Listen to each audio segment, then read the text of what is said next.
আসসালামু আলাইকুম। 18 বাংলা সংবাদে সবাইকে স্বাগত জানাচ্ছি নাজিয়াত শাহরিন। শুরুতেই বিআরবি কেবলস সংবাদ শিরোনাম। বিএনপি চেয়ারপারসন বেগম খালেদা জিয়াকে বহনকারী এয়ার অ্যাম্বুলেন্স ঢাকার পথে। হিথ্রো বিমানবন্দরে মাকে বিদায় জানালেন তারেক রহমান ও যুক্তরাজ্য বিএনপি নেতাকর্মীরা। বাংলাদেশের নির্বাচন নিয়ে কোনো পক্ষকে চাপ দেবে না ইউরোপীয় ইউনিয়ন। জুলাই গণহত্যার বিচারে স্বচ্ছতার তাগিদ। সুষ্ঠু ভোট আয়োজনে ইসি প্রতিজ্ঞাবদ্ধ, মন্তব্য সিইসি। প্রাথমিক স্বাস্থ্য সেবাকে সংবিধানে অন্তর্ভুক্ত করে বিনামূল্যে চিকিৎসা সুপারিশ সংস্কার কমিশনের। বিক্রয় প্রতিনিধিদের গতিবিধি নিয়ন্ত্রণের তাগিদ, কোম্পানি প্যাডে প্রেসক্রিপশন নয়। রাজনীতিকরণী সাংবাদিকদের অধিকারহীনতার মূল উৎস, মন্তব্য তথ্য সম্প্রচার উপদেষ্টার। গণমাধ্যমের সমর্থন না পেলে শেখ হাসিনা গণহত্যার সাহস পেত না।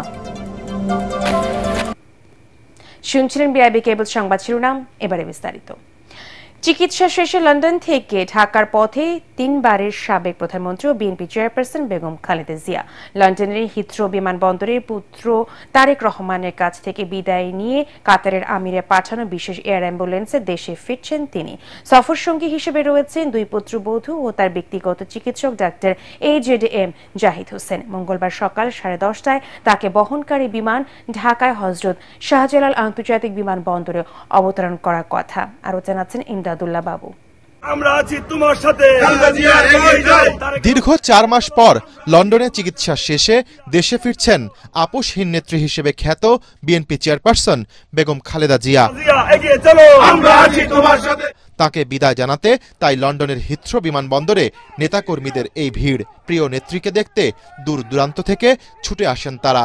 ভালোবাসা থেকে, আবেগ থেকে আমরা দলের নেত্রীকে অন্তত ওনার গাড়ি বহরটুকু অন্তত এক নজর দেখার জন্য আমরা এখানে সমবেত হয়েছি। আশা করি উনি পরিপূর্ণ সুস্থভাবে বাংলাদেশে পৌঁছাবেন। মন খারাপ, আমরা খুব চাঙ্গা ছিলাম, খুব আনন্দের মধ্যেও ছিলাম যে আমাদের নেত্রী, আমাদের মা আমাদের কাছে আছে। মাধব ডেমোক্রেসি 4 মাস লন্ডনে চিকিৎসা শেষে আমরা আশা করছি উনি মোটামুটি কিছুটা হলেও সুস্থ আছেন এবং বাংলাদেশে ফিরে গিয়ে এই গণতন্ত্র পুনরুদ্ধারের ভূমিকা, ওনার সেই প্রচন্ড আপোষহীন ভূমিকা উনি গ্রহণ করবেন। স্থানীয় সময় বেলা 2:20 হিথ্রো বিমানবন্দরের 4 নম্বর টার্মিনালের ভিআইপি গেটে পৌঁছান বেগম জিয়া। আমাদের একটি চাওয়া, আমাদের নেত্রী, আমাদের মা সুস্থ হয়ে যেহেতু দেশে যাচ্ছেন, উনি যেন সহি সালামতে গিয়ে বাংলাদেশে পৌঁছেন এবং বাংলাদেশের হাল ধরেন। গণতন্ত্রের স্বাদ, ভোটাধিকার স্বাদ দিবেন, এটাই প্রত্যাশা। এর জন্য আজকে হাজার হাজার মানুষ এসেছে। বড় ছেলে বিএনপির ভারপ্রাপ্ত চেয়ারম্যান তারেক রহমান কিংস্টনের বাসা থেকে নিজে গাড়ি চালিয়ে মাকে নিয়ে রওনা হন বিমানবন্দরের পথে। বিমানবন্দরে আসার পর বিদায় জানানোর বেলায় কথা হয় মা ছেলের। মাতৃত্বের মমতায় ছেলেকে আগলে রাখা খালেদা জিয়া নেতাকর্মীদের তারেক রহমানকে দেখে রাখার নির্দেশ দেন।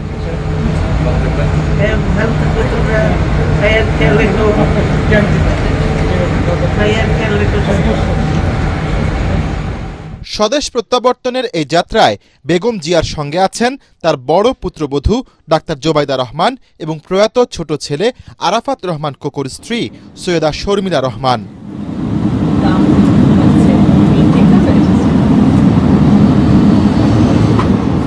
এর আগে দীর্ঘ 4 মাস তার চিকিৎসা চলে লন্ডনে। বিশেষজ্ঞ চিকিৎসকদের ছাড়পত্র পাওয়ার পর সোমবার দেশে ফেরার যাত্রা শুরু হয় 3বারের সাবেক এই প্রধানমন্ত্রীর। ইমদাদুল্লাহ বাবু, ATN বাংলা, ঢাকা। কাতারের আমিরের বিশেষ এয়ার অ্যাম্বুলেন্সে মঙ্গলবার সকালে দেশে ফিরবেন খালেদা জিয়া। সাথে থাকবেন দুই পুত্রবধূ ডাক্তার জোবাইদা রহমান ও শর্মিলা রহমান সহ ব্যক্তিগত চিকিৎসকরা। জনদুর্ভোগ না করে নেতাকর্মীদের সুশৃঙ্খলভাবে সড়কের দুপাশে দাঁড়িয়ে অভ্যর্থনা জানাতে আহ্বান জানিয়েছেন বিএনপি মহাসচিব মির্জা ফখরুল ইসলাম আলমগীর। কামরুজ্জামান রাজীবের রিপোর্ট। লন্ডন ক্লিনিকের চিকিৎসকদের কাছ থেকে খালেদা জিয়ার চিকিৎসা ব্যবস্থাপনার সবকিছু অবহিত হয়েছেন তার ব্যক্তিগত চিকিৎসক AJM জাহিদ হোসেন। তিনি জানান, মঙ্গলবার সকাল 10:30 থেকে 11:30টার মধ্যে বিমানটি শাহজালাল বিমানবন্দরে পৌঁছানোর কথা রয়েছে। দেশে দলীয় প্রধানকে বরণ করে নিতে সব ধরনের প্রস্তুতি নিয়েছে বিএনপি। দলের মহাসচিব জানান, খালেদা জিয়াকে বরণ করে নিতে অধীর আগ্রহে অপেক্ষা করছে নেতাকর্মী সমর্থকরা। তবে SSC পরীক্ষা থাকায় রাস্তা আটকে জনদুর্ভোগ তৈরি না করতে নেতাকর্মীদের অনুরোধ জানান তিনি। যেহেতু ঢাকা বিমানবন্দর থেকে কাকলী পর্যন্ত ম্যাডাম আসবেন এবং স্বাভাবিকভাবেই একটা আপনার জনসমাবেশ হবে। সেই কারণে আমরা যেটা অনুরোধ করতে চাই সংশ্লিষ্ট সবাইকে, রাস্তার উপরে যেন কেউ না দাঁড়ায়। পুলিশ কর্তৃপক্ষকে বলতে চাই তারা যেন রাস্তায় কাউকে দাঁড়াতে না দেন। এদিকে পরিচ্ছন্নতা শেষে পুরোপুরি প্রস্তুত বিএনপি চেয়ারপারসনের গুলশানের বাসভবন ফিরোজা। গত ৮ জানুয়ারি উন্নত চিকিৎসার জন্য যুক্তরাজ্যের লন্ডনে যান সাবেক প্রধানমন্ত্রী খালেদা জিয়া। লন্ডন ক্লিনিকে টানা ১৭ দিন চিকিৎসাধীন থাকার পর ছেলে তারেক রহমানের বাসায় লন্ডন ক্লিনিকের বিশেষজ্ঞ চিকিৎসক অধ্যাপক প্যাট্রিক কেনেডি ও অধ্যাপক জেনিফার ক্রসের তত্ত্বাবধানে চিকিৎসাধীন ছিলেন। কামরুজ্জামান রাজীব, এটিএন বাংলা। এদিকে সাবেক প্রধানমন্ত্রী বেগম খালেদা জিয়া দেশে ফেরা উপলক্ষে বিমানবন্দর থেকে গুলশানের বাসভবন পর্যন্ত সড়কে মঙ্গলবার অতিরিক্ত জনসমাগমের সম্ভাবনা রয়েছে। এতে ভোগান্তিতে পড়তে পারেন হজযাত্রী, এসএসসি শিক্ষার্থী সহ কর্মজীবীরা। সুষ্ঠু ট্রাফিক ও নিরাপত্তা ব্যবস্থাপনার জন্য বিকল্প সড়ক ব্যবহার সহ 10 নির্দেশনা দিয়েছে ঢাকা মহানগর পুলিশ ডিএমপি। বেগম জিয়াকে অভ্যর্থনা জানাতে আসা বিএনপি নেতাকর্মী ও সমর্থকদের সড়কে অবস্থান না করে ফুটপাতে থাকার অনুরোধ জানিয়েছে ডিএমপি। নির্দেশনায় আরও বলা হয়, অতিরিক্ত যানজট এড়াতে সকাল 7টা থেকে দুপুর 1টা পর্যন্ত এলিভেটেড এক্সপ্রেসওয়ে ব্যবহার করতে পারবেন সিএনজি, অটোরিকশা ও মোটরসাইকেল। সব আন্তঃনগর ট্রেন টঙ্গী এয়ারপোর্ট এবং তেজগাঁও স্টেশনে 2 মিনিট করে থামবে। ডিএমপির অনুরোধে ঢাকা সেনানিবাস কর্তৃপক্ষ সেনানিবাসের ভেতরের সড়কে সকাল 8টা থেকে দুপুর 2টা পর্যন্ত হালকা যানবাহন গমনের অনুমতি দিয়েছে।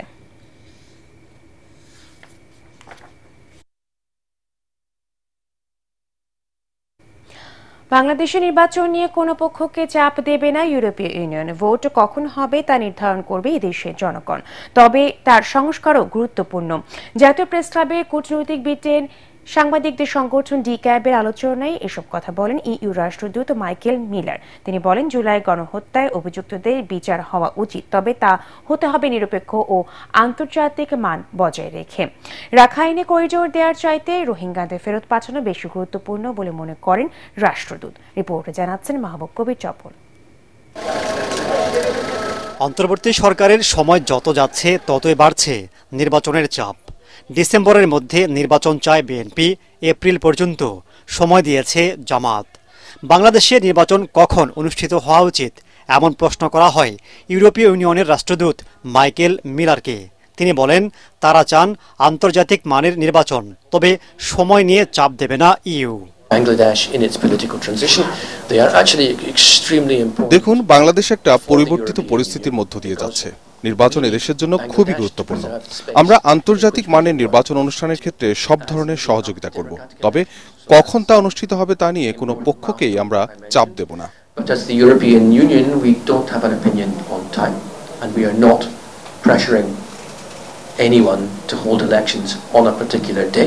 এ সময় রাষ্ট্রদূত কথা বলেন জুলাই গণহত্যা নিয়েও। তিনি বলেন, ওই হত্যাযজ্ঞে যারা জড়িত তাদের বিচার হওয়া উচিত। জুলাইয়ে ছাত্র জনতার আন্দোলনে একটি সরকারের পতন হয়েছে, তবে ওই আন্দোলন দমাতে অনেক মানুষকে হত্যা করা হয়েছে। আমরা এর সুষ্ঠু বিচার চাই, তবে তা যেন আন্তর্জাতিক মানের হয় সেটা নিশ্চিত করতে হবে সরকারকেই। রাষ্ট্রদূত বলেন, রাখাইনে মানবিক সহায়তার জন্য করিডোর দেওয়ার যে আলোচনা উঠেছে সেটা পর্যবেক্ষণ করছে ইইউ। এই মুহূর্তে জাতিসংঘের পক্ষে এটা বাস্তবায়ন কঠিন, তবে তার চেয়েও বেশি গুরুত্বপূর্ণ রোহিঙ্গাদের ফেরত পাঠানো। রাখাইনে করিডোর নিয়ে আলোচনার বিষয়টি আমাদের নজরে এসেছে। জাতিসংঘ হয়তো রোহিঙ্গাদের মানবিক সহায়তা করতে চায়। আমার মনে হয় করিডোরের চেয়েও বেশি গুরুত্বপূর্ণ রোহিঙ্গারা কোথায় ভালো থাকবে সেই বিষয়টিতে গুরুত্ব দেয়া। তিনি বলেন, নারী সংস্কার কমিশন যে প্রতিবেদন দিয়েছে তা নিয়ে বিতর্ক হচ্ছে। বাংলাদেশের বাস্তবতার নিরিখে এটার সমাধান হওয়া উচিত। মাহবুব কবির চপল, এটিএন বাংলা, ঢাকা। অবাধ, সুষ্ঠু ও নিরপেক্ষ ভোট আয়োজনে নির্বাচন কমিশন প্রতিজ্ঞাবদ্ধ বলে জানিয়েছেন প্রধান নির্বাচন কমিশনার এএমএম নাসির উদ্দিন। ময়মনসিংহে নির্বাচন কর্মকর্তাদের সঙ্গে মতবিনিময় সভায় তিনি বলেন, এবার আর রাতে ভোট হওয়ার কোনো সুযোগ নেই। ময়মনসিংহ প্রতিনিধি শাহ আলম উজ্জ্বলকে সাথে নিয়ে বিস্তারিত জানাচ্ছেন ইকরামুল হক সায়েম। ভোটার তালিকা হালনাগাদ ও ত্রয়োদশ জাতীয় সংসদ নির্বাচন উপলক্ষে ময়মনসিংহ সিটি কর্পোরেশন মিলনায়তনে ওই অঞ্চলের নির্বাচন কর্মকর্তাদের সঙ্গে মতবিনিময় সভায় যোগ দেন প্রধান নির্বাচন কমিশনার এএমএম নাসির উদ্দিন। এ সময় অবাধ ও সুষ্ঠু নির্বাচন আয়োজনে কমিশনের প্রতিশ্রুতি তুলে ধরে কর্মকর্তাদের নিরপেক্ষ থাকার নির্দেশনা দেন তিনি। নিরপেক্ষ একটা নির্বাচন অনুষ্ঠানের জন্য আমরা শপথবদ্ধ। ইসি সম্পূর্ণরূপে নিরপেক্ষ একটা প্রতিষ্ঠান এখন, এবং নিরপেক্ষ আছে, নিরপেক্ষ থাকবে, সেই নিশ্চয়তা আমি জাতিকে দিতে পারি আপনাদের মাধ্যমে। এখানে কোনো ধরনের কোনো প্রভাব, কোনো ধরনের কোনো চাপের কাছে আমরা মাথা নোয়াবো না ইনশাল্লাহ। দিনের পর রাতে চায় না, আমাদের কমিশনারদের মধ্যে কেউ চায় না, সবাই সম্পূর্ণ বিরুদ্ধে এটার। সুতরাং আমার তো অ্যাডভান্টেজটা আছে। কমিশনের সদস্যদের মতামতের ভিত্তিতে সব সিদ্ধান্ত নেওয়া হয় জানিয়ে প্রধান নির্বাচন কমিশনার বলেন, কোনো রাজনৈতিক বিতর্কে জড়াবে না ইসি। স্থানীয় সরকার ভার্সাস এই ডিবেটটা আগেও ছিল, পলিটিক্যাল লেভেলে এটা ডিবেট আছে। ওনাদের মাত্র সংস্কার কমিশনের রিপোর্ট দিল, এগুলোর কনসেনসাস হবে, আইন কানুন চেঞ্জ হবে। এটা আমার কাছে মনে হচ্ছে না এটা অনেক সময় সাপেক্ষ ব্যাপার। এটা তো স্থানীয় সরকার মন্ত্রণালয় ভালো বলতে পারবে, কারণ এটা তো ওনারা রিকোয়েস্ট করলে তখন ওনারা যখন তৈরি হবে, সব কিছু আইন কানুন চেঞ্জ করে যখন তৈরি হবে, রেডি হবে, তখন আমাদেরকে অনুরোধ করলে আমরা সেটা দেখব। কিন্তু আপাতত আমরা তো সংসদ নির্বাচন নিয়েই প্রস্তুতি চলছে আমাদের। কোনো সিদ্ধান্ত আমরা এককভাবে নেই নাই, ইভেন মেজরিটি ডিসিশন ভিত্তিতে, ওপেনের ভিত্তিতে নিয়ে নেই। 5 জন মিলে আলাপ আলোচনার মাধ্যমে যেটা আমরা ঐকমত্যে পৌঁছেছি, সেই সিদ্ধান্তটাই আমরা নিয়েছি। এ সময় সাংবাদিকদের প্রশ্নের জবাবে ঢাকা দক্ষিণ সিটির মেয়র হিসেবে ইশরাক হোসেনের দায়িত্ব গ্রহণ প্রসঙ্গেও কথা বলেন সিইসি। আদালতের নির্দেশনা পালন করে গেজেটটা প্রকাশ করেছি। ওই আইনি বাধ্যবাধকতা মেনে আমরা ওই 10ম দিনে আমরা সেই গেজেটটা করে দিয়েছি। এখন শপথ দেওয়া না দেওয়া এটা অন্য মন্ত্রণালয়ের ব্যাপার, অন্য কর্তৃপক্ষের ব্যাপার। অনুষ্ঠানে ময়মনসিংহ, জামালপুর, শেরপুর, নেত্রকোনা, টাঙ্গাইল ও কিশোরগঞ্জ জেলার নির্বাচন কর্মকর্তারা অংশ নেন। ইকরামুল হক সায়েম, এটিএন বাংলা। বিনামূল্যে প্রাথমিক চিকিৎসা সেবা প্রদান, 24 ঘণ্টা বিশেষজ্ঞ ডাক্তারদের হাসপাতালে উপস্থিতি, জেনেরিক ওষুধের দাম কমানো, 20% অতি দরিদ্র মানুষকে সরকারি বেসরকারি হাসপাতালে সম্পূর্ণ বিনামূল্যে চিকিৎসা দেওয়ার সুপারিশ করেছে স্বাস্থ্য খাত সংস্কার কমিশন। ফরেন সার্ভিস একাডেমিতে এক ব্রিফিংয়ে এসব কথা জানান কমিশন প্রধান। এ সময় হাসপাতালে ডাক্তারদের সাথে মেডিকেল রিপ্রেজেন্টেটিভদের সাক্ষাৎ বন্ধ করারও সুপারিশ করা হয়। আরও জানাচ্ছেন ইয়াসিন রানা। রাষ্ট্রীয় অতিথি ভবন যমুনায় প্রধান উপদেষ্টা ডক্টর মোহাম্মদ ইউনূসের কাছে প্রতিবেদন জমা দেয় স্বাস্থ্যখাত সংস্কার কমিশন। পরে ব্রিফিং করে কমিশন।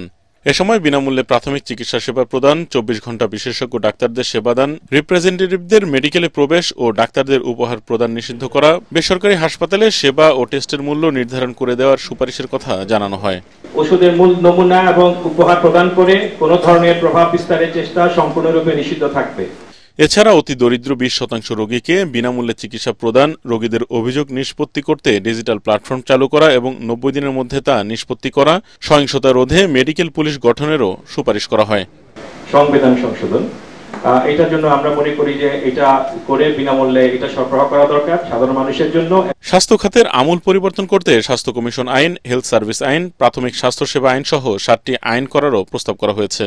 কম মূল্যে ওষুধ পেতে ক্যান্সার সহ অত্যাবশ্যকীয় কিছু ওষুধের উপর থেকে ভ্যাট প্রত্যাহার, স্বাস্থ্য খাতের জিডিপির 5% ও বাজেটের 15% বরাদ্দ দেয়া এবং এখন থেকে 25% জেনেরিক ওষুধ প্রেসক্রাইব করা, 5 বছরের মধ্যে 100% উন্নতি করারও সুপারিশ করা হয়েছে বলে জানান কমিশন সদস্যরা।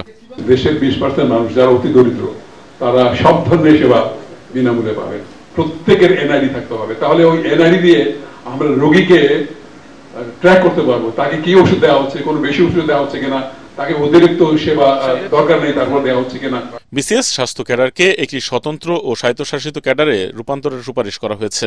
স্বাস্থ্য খাতে রাজনৈতিক কর্মকাণ্ড নিয়ন্ত্রণে আইনের প্রয়োজনীয়তার কথা জানান কমিশন সদস্যরা। একজন মন্ত্রী সরকারি খরচের চিকিৎসা দেশেই পাইতে পারে, দেশের বাইরে এন্টাইটেল না। এখন আইনের প্রয়োগ ঠিক মতো হলেই হলো। যে দেশের প্রেসিডেন্ট চেক আপ করতে শুধু বাইরে যায় না, ওইটা আবার পাবলিক অ্যানাউন্সমেন্ট করে দেয়। শুধু এই ব্যাপারে আপনারা কথাটা তুলবেন। সংস্কার কমিশনের সুপারিশে মানহীন মেডিকেল কলেজ বন্ধ, জেলা পর্যায়ে বিশেষায়িত স্বাস্থ্যসেবা চালু করা, হটলাইন হেলথ কার্ড তৈরি করার প্রস্তাব করা হয়েছে। দেশের ৮,০০০ মানুষের মধ্যে জরিপ পরিচালনা করে এবং বিভিন্ন রাজনৈতিক দলের সাথেও মতবিনিময় করে স্বাস্থ্যখাতের সমস্যা ও সমাধানে এসব সুপারিশ করা হয়েছে বলে জানান কমিশনের সদস্যরা। স্বাস্থ্যখাত সংস্কার কমিশনের প্রস্তাবনাগুলো দ্রুত বাস্তবায়নের নির্দেশ দিয়েছেন প্রধান উপদেষ্টা ডক্টর মোহাম্মদ ইউনূস। ইয়াসিন রানা, এটিএন বাংলা, ঢাকা। রাজনীতিকরণী সাংবাদিকদের অধিকারহীনতার মূল উৎস বলে মন্তব্য করেছেন তথ্য ও সম্প্রচার উপদেষ্টা মোহাম্মদ মাহফুজ আলম। জুলাই গণঅভ্যুত্থানে হত্যাকাণ্ডের গড় হিসাব ফিলিস্তিনের গণহত্যাকে হার মানিয়েছে উল্লেখ করে তিনি বলেন, গণমাধ্যমের সমর্থন না পেলে শেখ হাসিনা এত মানুষ মারার সাহস পেত না। রাজধানীতে বিশ্ব মুক্ত গণমাধ্যম দিবস উপলক্ষে আয়োজিত সেমিনারে তিনি এসব কথা বলেন। বিস্তারিত জানাচ্ছেন সৈয়দ রিয়াজ। রাজধানীর চলচ্চিত্র ও প্রকাশনা অধিদপ্তরে সাংবাদিক কল্যাণ ট্রাস্ট ফ্যাসিবাদী শাসন আমলে সাংবাদিক হত্যা ও নিপীড়ন শীর্ষক সেমিনারের আয়োজন করে। এতে বলা হয়, গত 15 বছরে বিশ্ব মুক্ত গণমাধ্যম সূচকে বাংলাদেশ পিছিয়েছে 44 ধাপ।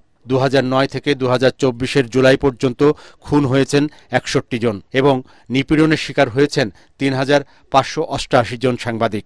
এসব হত্যা ও নিপীড়নের বিচার দাবি করে গত 15 বছরে সাংবাদিকদের বিরুদ্ধে যেসব রাজনৈতিক মামলা হয়েছে তা প্রত্যাহারের দাবি জানান সিনিয়র সাংবাদিকরা। এই রাজনৈতিক মামলাগুলো এবং চক্রান্তমূলক মামলাগুলো যেগুলো আওয়ামী লীগ সরকার করেছে, সেগুলো আমি একটি নির্বাহী আদেশে একদিনে প্রত্যাহার করার জন্য বর্তমান সরকারের অনুরোধ জানাচ্ছি। ফ্যাসিবাদ ও গণমাধ্যম একসাথে চলতে পারে না জানিয়ে সাংবাদিকরা বলেন, কারো করুণার উপর নির্ভর করলে গণমাধ্যম কখনো স্বাধীনভাবে কাজ করতে পারবে না। আবার যে ফ্যাসিবাদ আসবে না তার গ্যারান্টি কি আছে? সরকারের সিস্টেম হতে হবে, ফান্ডামেন্টাল চেঞ্জ হতে হবে, যার মাধ্যমে অন্য কোনো শেখ হাসিনা চাইলেও ফ্যাসিস্ট হতে পারবেন না। জুলাই অভ্যুত্থানকে অনেক গণমাধ্যম স্বীকার করে না জানিয়ে তথ্য ও সম্প্রচার উপদেষ্টা ক্ষোভ প্রকাশ করেন। বলেন, এখনো অনেক গণমাধ্যম ও সাংবাদিকরা অপসাংবাদিকতার সাথে যুক্ত। এত কম সময়ে আপনি ফিলিস্তিনে এত লোক মারা যায় না। 19 জুলাই থেকে 5 আগস্ট গড় হিসাব করেন, প্রতিদিন আপনার হচ্ছে যে নিয়ারলি 100 জনের 70 থেকে 100 জন লোককে মেরে ফেলছে। এই তীব্রতা কখন আসে? যখন একটা ব্যক্তি, একটা পরিবার, একটা গোষ্ঠী একটা সম্মতি উৎপাদন করতে পারে সোসাইটিতে, সমাজে, এবং এই সম্মতি উৎপাদনের যন্ত্র ছিল গণমাধ্যম। এই অর্থে রাজনীতিকরণ, পলিটিসাইজেশনই মূলত সাংবাদিকদের শত্রু। অন্তর্বর্তী সরকার কোনো গণমাধ্যম বন্ধ করবে না, তবে সার্বক্ষণিক পর্যবেক্ষণ করবে বলেও জানান তথ্য ও সম্প্রচার উপদেষ্টা। সৈয়দ রিয়াজ, এটিএন বাংলা, ঢাকা। রাজধানীর বেইলি রোডে ক্যাপিটাল সিরাজ সেন্টার নামের শপিং মলের বেসমেন্টে লাগা আগুন নিয়ন্ত্রণে এসেছে। এ সময় ওই ভবনে আটকে পড়া 18 জনকে জীবিত উদ্ধার করেছে ফায়ার সার্ভিস। আগুন লাগার খবর পাওয়া মাত্রই প্রথমে 6টি ইউনিট ঘটনাস্থলে পৌঁছে আগুন নিয়ন্ত্রণে কাজ করে। পরবর্তীতে আরও 3টি ইউনিট যুক্ত হয়। ঘটনাস্থলে ফায়ার সার্ভিসের পাশাপাশি পুলিশ, সেনাবাহিনী সহ স্থানীয়রা স্বেচ্ছাসেবক হিসেবে কাজ করেন।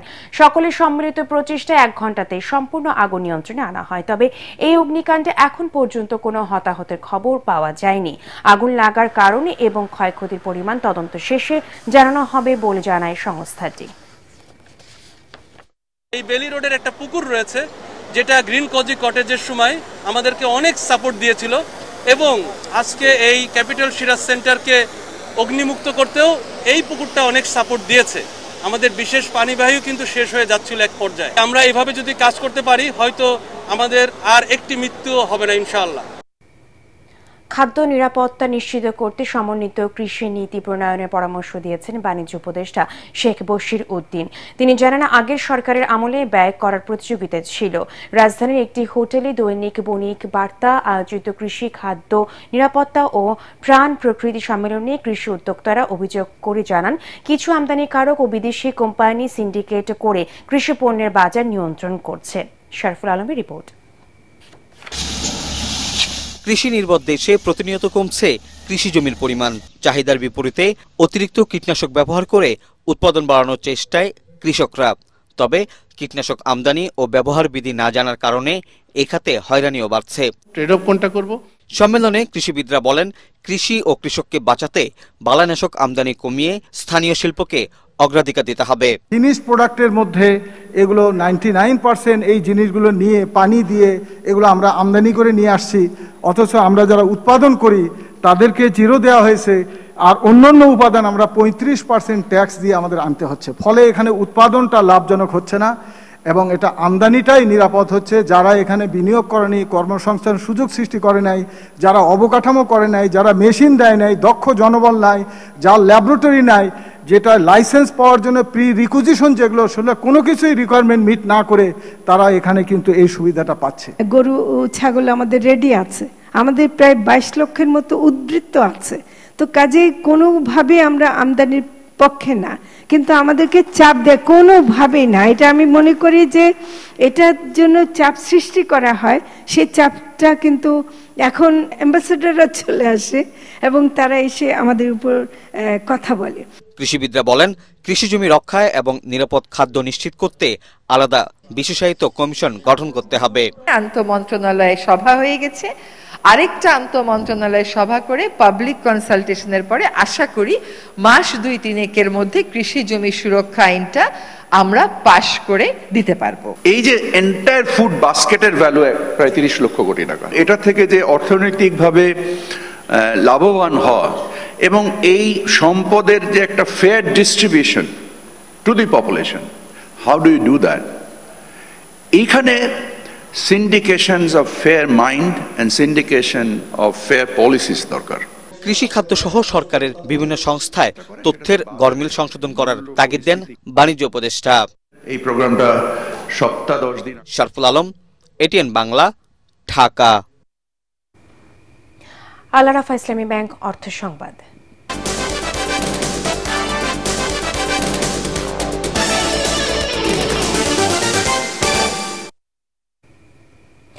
দেশ ও শ্রমিকদের স্বার্থে দ্রুত মালয়েশিয়ার শ্রমবাজার খুলে দেওয়ার দাবি জানিয়েছেন Bangladesh association of recruiting agency বাইরার সদস্যরা।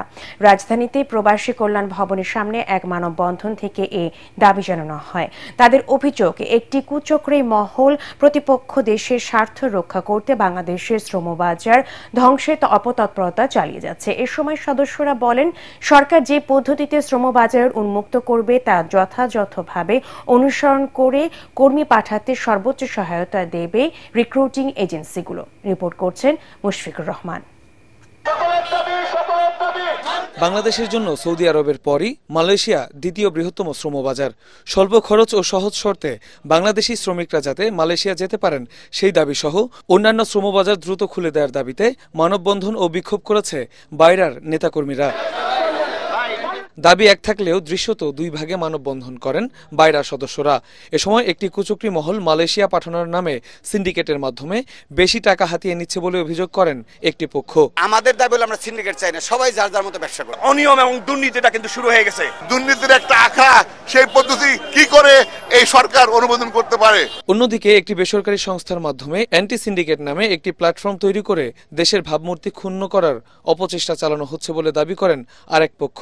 আগামী সপ্তাহে মালয়েশিয়া আসিফ নজরুল স্যার যাবেন, যখনই যাবেন তখনই ওনারা এই সব প্রোগ্রাম দিচ্ছে। এটার অর্থ কি? পতিত স্বৈরাচার ভারতের প্রেসক্রিপশন অনুযায়ী কলকাঠি নাড়ছে। 13টি দেশ মালয়েশিয়া সরকারের শর্ত মেনে নিয়ে তাদের শ্রমবাজার চালু রাখলেও এক্ষেত্রে পিছিয়ে আছে বাংলাদেশ। ফলে মালয়েশিয়ায় 12 লাখ বাংলাদেশি কর্মীর যে চাহিদা রয়েছে তা হাতছাড়া হওয়ার আশঙ্কা দেখা দিয়েছে।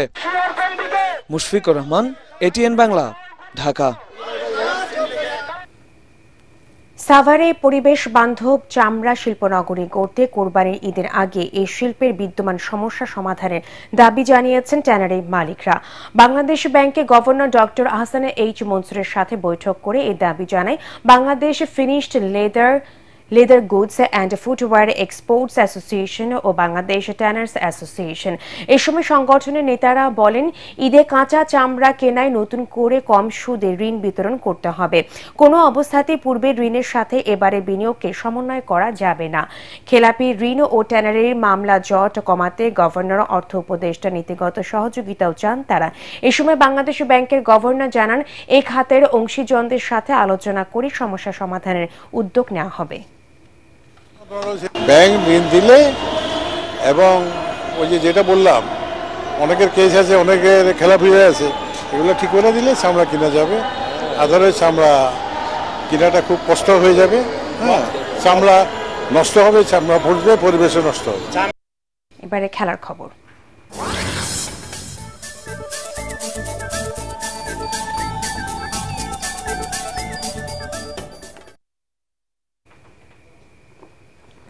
সিলেটে 3 ম্যাচ সিরিজের প্রথম ওয়ানডেতে নিউজিল্যান্ডে 7 উইকেটে হারিয়েছে বাংলাদেশ এ ক্রিকেট দল।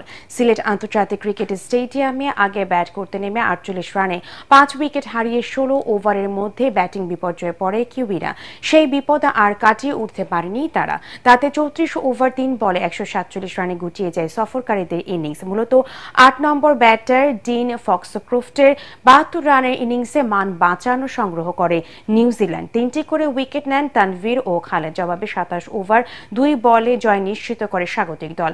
42 রানে অপরাজিত থাকেন মাহিদুল ইসলাম অঙ্কন। এছাড়া 38 রান আসে এনামুল হকের ব্যাটে।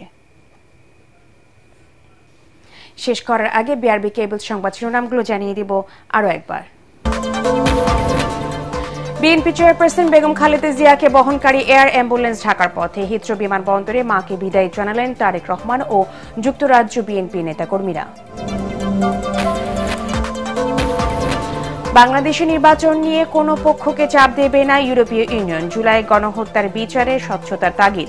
সুষ্ঠু ভোট আয়োজনে ইসি প্রতিজ্ঞাবদ্ধ, মন্তব্য সিইসি। প্রাথমিক স্বাস্থ্য সেবাকে সংবিধানে অন্তর্ভুক্ত করে বিনামূল্যে চিকিৎসা সুপারিশ সংস্কার কমিশনের। বিক্রয় প্রতিনিধিদের গতিবিধি নিয়ন্ত্রণে তাগিদ। কোম্পানির প্যাডে প্রেসক্রিপশন নয়।